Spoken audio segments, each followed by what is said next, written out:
Are there self-proclaimed Christian influencers that are actually aligning with Islamists to push replacement theology around the world? Watch this. Islam loves the Christian who's a replacement theologist. Why? Because it's the eradication of the Jew. No land, no promise, no people. You can't do that, because to my replacement theology friends, I say that sarcastically, do you not believe that Jesus is going to return? He said he's coming back. And where does the Bible say he's going to return to? Jerusalem. And he's going to set up his throne where? In Zion. Hello, what? This is Bible prophecy. Where does it say that?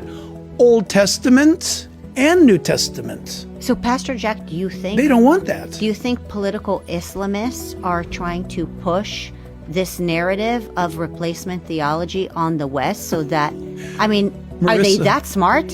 You would be shocked to find out how many Islamicists are in bed with Christian denominations. So Pastor Jack makes a couple of good points here. Number one, he's talking about an alignment that's taking place between many so-called Christians and jihadists and Islamists.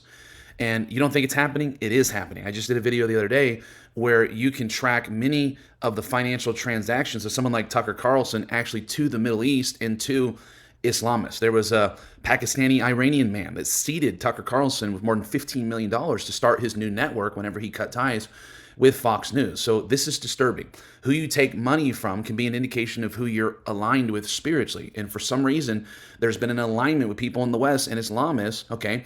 And just like Pastor Jack says, they want to push replacement theology because it takes away the promise, it takes away the land promise that's in the promise, the covenant of Abraham given to the Jewish people. And of course, that works in their favor. But number two, the other point that Jack makes is Jesus is returning. And where do you think he's going to return to? The Bible is very clear in Acts chapter 1 that there is a future restoration of the king of Israel.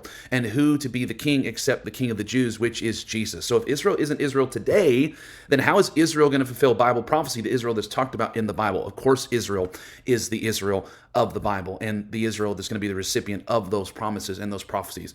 You know, just like in the Bible, we don't just outright give Israel a pass because there were evil Jews in the Bible. You think God didn't judge them? Of course, God judged Ahab and all the other wicked kings, right? So it's not to say there's not wicked Jewish people in Israel right now, but God has preserved a remnant of his Jewish people like he promised in Romans 11, and we need to fear the Lord when handling those people. For more content to help you with your Christian walk, be sure to follow, like, and subscribe.